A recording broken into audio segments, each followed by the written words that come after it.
Hey, it's Matt Saunders from the Freelance Business Builder. I'm here again with another tip on ghosting and how you can get clients, prospective clients, to come back to you when you have pitched to them, when you've sent them a proposal, or when you've had some sort of sales conversation and it seems like they're ignoring you and they're never going to come back to you. Before we get into that, I'm going to ask you to like this video and subscribe to my channel. The more people that see this content, the more people we can inspire to do better work in the freelance space. So, what to do if a potential client is ghosting you? Now, this is really, really common. It happens so much, and I see it all the time on social media, people complaining that they've pitched to a client or they've sent them over a proposal and they're just ghosting them. They're just not getting back to them. And so what do? They go on social media and they complain about it. They send loads of emails to this person saying, hey, I just wondered if you had a chance to review my proposal and all these kinds of things. None of this is effective. Complaining about it doesn't help. I mean, it highlights how widespread the problem is, but it's not going to get that client to come back to you any quicker. And sending emails to people, follow-up emails, once you have pitched to them, isn't necessarily, or rather the way that you send that email isn't necessarily the right approach. So what has worked for me in the past as a web designer, but also as a coach, is to send follow-up emails to people that makes it all about them rather than you. So let's say you sent a proposal out and they're not coming back to you, they're ghosting you. It's very common to send an email that is all focused on your needs. I just wondered if you'd taken a look at my proposal. I want to know what you think of that. I want to know, are you going to work with me? And this energy is a bit needy, it's a bit desperate, and it's not really got the client's best interests at heart. So what we need to do when we send a follow-up email, if someone is ghosting us, is to reconnect with what we actually talked about in that conversation and what that potential client told you they were looking to achieve. So for example, if somebody comes to me as a coach and they say, you know, I'm struggling to get clients, I've tried everything and blah, blah, blah. What I will do is I'll make a proposal and I'll say to them, you know, this is how we could work together to support you in getting new clients. If they don't respond to that proposal, one of the best follow-ups for me is to go back to them and just say, hey, you told me that you were struggling to get clients. Have you resolved this problem?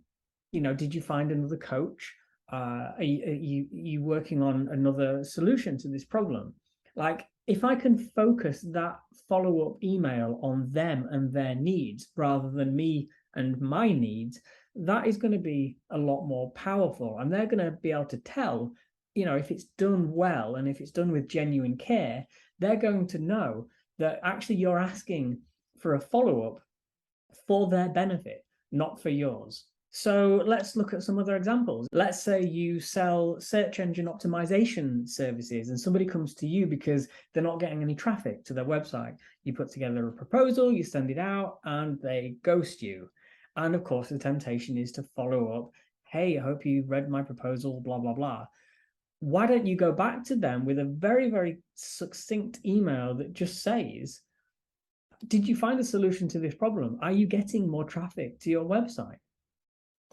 You know, that puts the emphasis on them rather than you.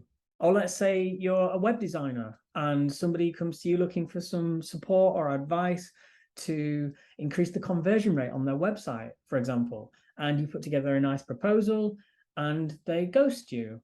So you can go back to them and just simply ask them, did you solve this problem? Have you improved your conversion rate since we last spoke? Now, this gives that prospect a little thread to pull at. Oh, okay. You know, I spoke to this person and we talked about conversion rate optimization. And actually, do you know what? Nothing has changed for me. I'm still not getting any more sales. I'm still not getting any more traffic. My conversion rate still sucks.